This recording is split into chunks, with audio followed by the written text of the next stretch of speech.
আজকে একটু ডিফারেন্ট ক্যাটাগরির আলোচনা করতে চাই। চেষ্টা করব একজন জান্নাতি মহিয়সী নারীর জীবনীকে হাইলাইট করা, কারণ আমার মনে হয় যুবকরা একমত হবে, আক্তার ভাই সহ, ভরসা ভাই সহ যারা আছেন সবাই একমত হবে। আজকাল ৮০% যুবকরা নষ্ট হয়ে গিয়েছে চরিত্রহীন নারীর পাল্লায় পড়ে। আজকাল অনেক মেয়েদের কাছে পুরুষের মন নিয়ে খেলা একটা ব্যবসার মতো হয়ে গিয়েছে। ইভেন আজকাল অনেক মেয়ে বের হয়েছে, এরা নামে বোরকা পরে, কাজে এই বোরকার কোনো দাম নাই। রংপুরে যখন আমি মাঝে মাঝে শহরে থাকি, যত মেয়ে পার্কে প্রেম করে বেড়ায় তার ৮০% মেয়ে বোরকাওয়ালিরাই প্রেম করে বেড়ায়। হাতে মোজা, পায়ে মোজা, চোখ ঢাকা, হাত ঢাকা, পাও ঢাকা। देखकर तो ऐसा लगता है कि यार ये लड़की तो अभी के अभी जन्नत से भाग के दुनिया में आई है। কিন্তু আমি যখন দেখি বোরকা পরা মেয়েটা বয়ফ্রেন্ড নিয়ে পার্কে প্রেম করতেছে, ওর কাছে গিয়ে বলতে মনে চায় তোমার উপরে ফিটফাট, ভেতরে পুরোটাই সদরঘাট রংপুরের ছেলেরা। এজন্য আমরা এমন একজন মহিয়সী জান্নাতি নারীর জীবনকে আজকে ডিসকাস করতে চাই, যে নারীর জীবনী নিয়ে কথা বললে নারী সমাজ পরিবর্তন হয়ে যাবে, এই যুব সমাজ পরিবর্তন হয়ে যাবে। তবে সেই মেয়েটার নাম কিংবা সেই নারীর নামটা আমি বলবো না, ওইটা আপনারা বলবেন। আমি কিছু ক্লু দিব, কিছু প্রশ্ন ছুড়ে দিব। এই প্রশ্নের উত্তর করতে পারলে ওই নারীর নামটাও বের হয়ে আসবে। পীরগাছার ভাইয়েরা আমাকে বলেন তো, নবীজির মোট কয়জন স্ত্রী ছিলেন? আচ্ছা, প্রতিটি ওয়াইফ হয় ডিভোর্সড ছিলেন অথবা বিধবা ছিলেন, কিন্তু নবীর এমন একজন ওয়াইফ ছিলেন যিনি কোনো ডিভোর্স ছিলেন না, যার আগে কোথাও বিয়ে হয় নাই, তার স্বামী মারা যায় নাই। শি ওয়াজ ভার্জিন, একদম পরিপূর্ণ। প্রথম হাজবেন্ডই হচ্ছে আমাদের প্রিয় নবী। ওই কুমারী নারীর নাম কি ছিল বলেন সবাই? আয়েশা রাদিয়াল্লাহু তাআলা আনহা। এই আয়েশা রাদিয়াল্লাহু তাআলা আনহা হচ্ছেন আমাদের মায়েদের রোল মডেল, মুসলমান নারীদের রোল মডেল। জাস্ট মুখে বললেই হবে না আমি মুসলমান নারী, নিজেকে পর্দার মাধ্যমে প্রমাণ করতে হবে আমার চরিত্রেও আমি একজন মুসলমান নারী, ঠিক কিনা বলেন? Ayesha was very intelligent girl.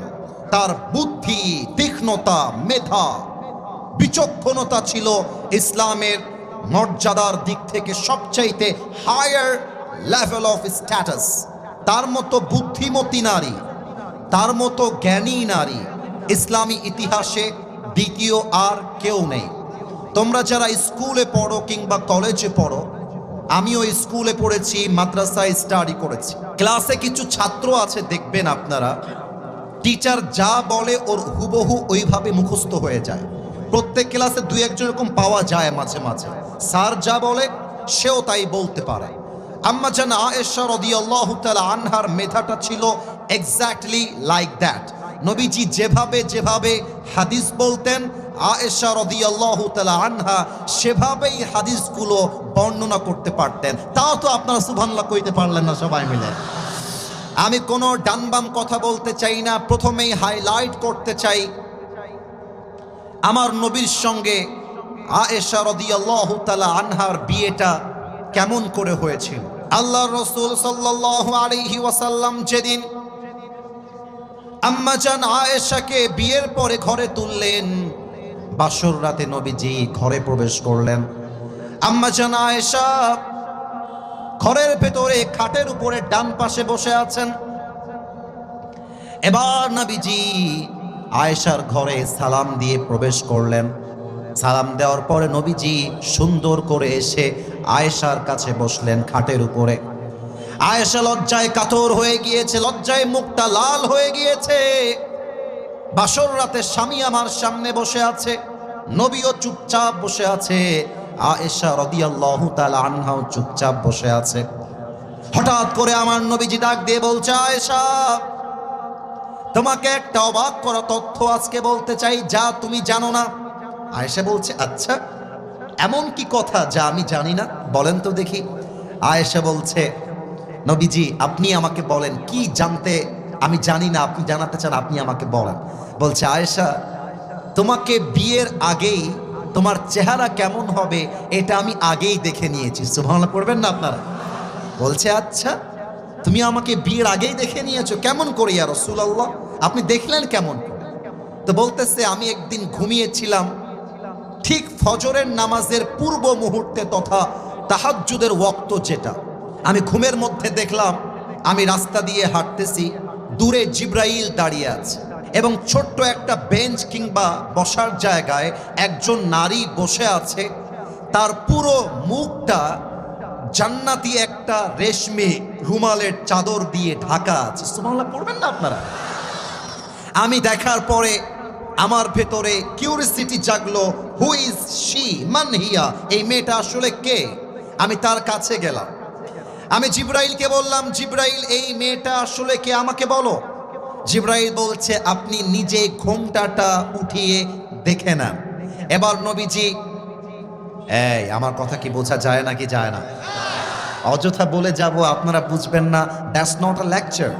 আপনাকে বুঝতে হবে, জানতে হবে, মানতে হবে এবং সমাজটাকে পরিবর্তন করতে হবে, তবেই আজকের মাহফিলটা সফল হবে। কথা ঠিক আছে কিনা বলে? নবীজি ঘোমটাটা এভাবে উঠিয়েছেন, উঠাবার সাথে সাথেই নবীজি বললেন, আমার কাছে মনে হচ্ছিল তোমার চেহারা দিয়ে পূর্ণিমার চাঁদের মতো আলো বের হওয়া শুরু হয়ে গেছে। সুবহানাল্লাহ বলে। আমি বললাম জিব্রাইল এটা তো আবু বকর রাদিয়াল্লাহু তাআলা আনহুর একমাত্র কন্যা আয়েশা। ও জিব্রাইল তুমি আমাকে বলো এই নারীর চেহারা আমাকে কেন দেখানো হচ্ছে, কেন দেখানো হলো? এবার জিব্রাইল ডাক দিয়ে বলছে, ইয়া রাসূলুল্লাহ, ইয়া হাবিবাল্লাহ, আল্লাহ রাব্বুল আলামিন চায় এই নারীকে আপনি অতি দ্রুত বউ করে আপনার ঘরে তুলবেন। সুবহানাল্লাহ পড়েন আপনারা? কিন্তু একটা বিষয় আছে যেটা বোঝাতে হবে, না হয় বুঝবেন না। আমার বামে যে আব্বাজান বসে আছে ওনাকে দেখা যায়? এই যে কথা কয় না, দেখা যায়? উনি মনে করেন আমার বন্ধু, যদিও উনি আমার বন্ধুর বয়সের না, এক্সাম্পল হাদিসটা বোঝাবার জন্য। আমার মনে হয় কি জানেন, একজন বন্ধু কখনো তার বোনের বিয়ে কিংবা তার আশেপাশের পরিচিত কারো বিয়ে তার বন্ধুর সঙ্গে দিবে না। এই যে এরা আগে বুঝতে পেরেছে কেন দিবে না, কারণ বন্ধুর চরিত্র কেমন হবে এটা বন্ধুর বাপ মা জানে না।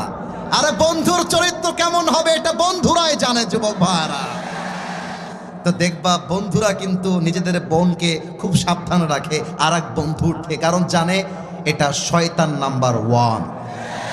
এক বন্ধু জানে আমার এই বন্ধু লুচ্চা নাম্বার 1, ঠিক কিনা বলো?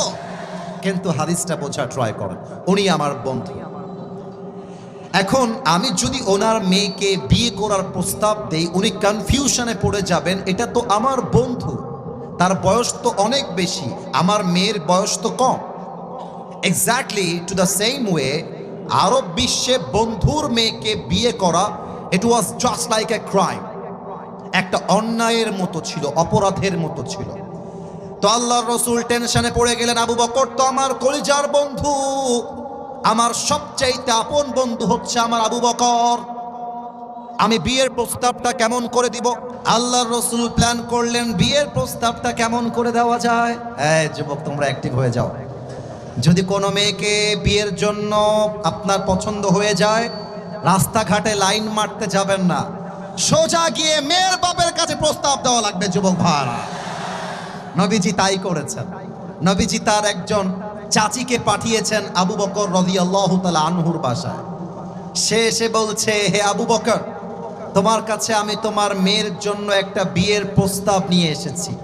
তো আবু বকর বলছেন, মান হুয়া রাজুল, সেই লোকটাকে, সেই যুবকটাকে, সে পুরুষটাকে, মাসমুহ, তার নাম কি আমাকে বলো। চাচি ডাক দিয়ে বলছে, তার নাম আর অন্য কেউ নয়, সে তোমার সবচাইতে কাছের বন্ধু মুহাম্মাদুর রাসূলুল্লাহ সাল্লাল্লাহু আলাইহি ওয়াসাল্লাম।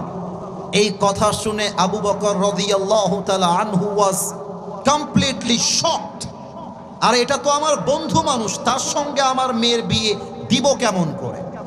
কিন্তু আবু বকর পরবর্তী সময়ে গিয়ে যখন হিসাব মিলাইতে শুরু করলেন, উনি হিসাব করে বুঝতে পারলেন, আরে আমি যদি আমার মেয়ে আয়েশাকে মুহাম্মাদুর রাসূলুল্লাহ সাল্লাল্লাহু আলাইহি ওয়াসাল্লামের সঙ্গে বিয়ে না দেই, আরে আমার নবীর মতো আদর্শবান চরিত্রবান তো মক্কা মদিনা সহ পুরো দুনিয়ায় দ্বিতীয়টা আর খুঁজে পাওয়া যাবে না, ঠিক কিনা বলে?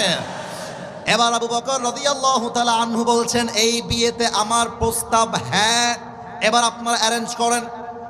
বিয়ে হয়ে গেল 6 বছর বয়সে, কিন্তু সংসার শুরু হলো 9 বছর বয়সে। এবার আমি যেই কথাটা বলবো খুবই সেনসিটিভ কথা, খুবই মারাত্মক কথা। আমার কথা বলার পরে নাউজুবিল্লাহ কেউ যেন আসতে না পড়ে। কাফেররা বলে, নাস্তিকরা বলে আমার নবী নাকি নারী লোভী ছিলেন, তাই তিনি অল্প বয়সী মেয়েকে বিয়ে করেছেন। এটা রংপুরের নাউজুবিল্লাহ হইতে পারে না, বলেন সবাই আওয়াজ দিয়ে নাউজুবিল্লাহ। তারা বলে আমার নবী নারী লোভী, আমার নবীর চরিত্রের সমস্যা, কিন্তু আল্লাহ বলছেন ওয়া ইন্নাকা লাআলা খুলুকিন আযীম, O my prophet indeed you are on a standard level of amazing character.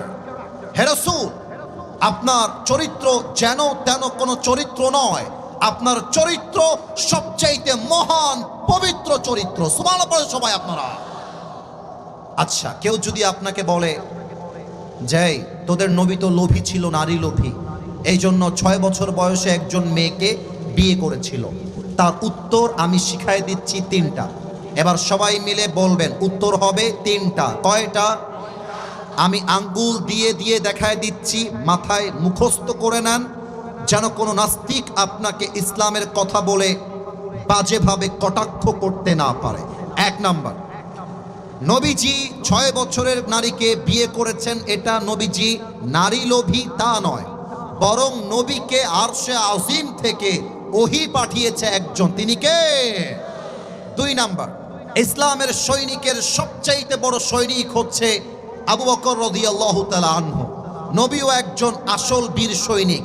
2 জনের মাঝে যদি শুধু বন্ধুত্ব ছাড়া একটা আত্মীয়তার সম্পর্ক হয়ে যায়, দেখা যাক আপনারা সাউন্ড বুঝতে পারলেন কিনা, বন্ধুত্বর সম্পর্ক থাকা সত্ত্বেও যদি আত্মীয়তার সম্পর্ক হয়ে যায়, তাহলে কি সম্পর্কের পাওয়ারটা কমে যাবে না বেড়ে যাবে?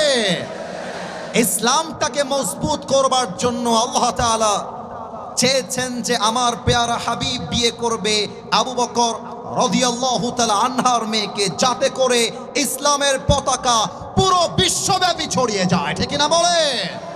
কোনো একদিন এদেশের আকাশে কালেমার পতাকা দুলবে, সেদিন সবাই খোদাই বিধান পে দুঃখ বেদনা ভুলবে, ঠিক না বলে? সেদিন আর হবে না হাহাকার, অন্যায় জুলুম অবিচার, থাকবে না অনাচার দুর্নীতি কদাচার, থাকবে না অনাচার দুর্নীতি কদাচার, সকলেই শান্তিতে থাকবে, সেদিন সবাই খোদাই বিধান পে দুঃখ বেদনা ভুলবে, ঠিক কিনা বলে?